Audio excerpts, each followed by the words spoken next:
বাইরে খুব সুন্দর করে ভিডিও করছিলাম, মা ঘরে ডেকে বলল এদিকে আয়। কি হয়েছে এটা বলার পরে বলছে আধার কার্ড কোথায় রেখেছিস। মানেটা কি? বাড়িতে দেশলাই খুঁজে পাও না, গ্যাস লাইট খুঁজে পাও না, Aadhaar card, ration card, voter card, গোষ্ঠীর পিন্ডির কার্ড, টাকা পয়সা এভরিথিং হারিয়ে গেলে সেটা আমি গাইড করে দিয়েছি। সব আমার দোষ। আমি কেন ঘর গোছাই? তুই তো ঘর গুছিয়ে রাখিস, জিনিস কি আমি এলোমেলো করেছি? তারপর আসবে বাবা, ওহো সিনটা পুরো জমে যাবে। বাবা যেই আসবে বাবাকে নালিশ করবে, তোমার মেয়ে এই জিনিসটা ওখানে রেখেছে।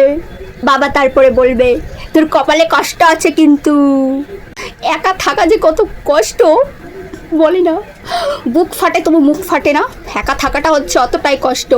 তোমাদেরকে বলছি, তোমাদের মতো বাবা মাদেরকে বলছি, আমাদের মতো ছোট ছোট শিশুদের কষ্ট দিয়ে লাভটা কি পাও তোমরা? ভালো লাগে না আমার।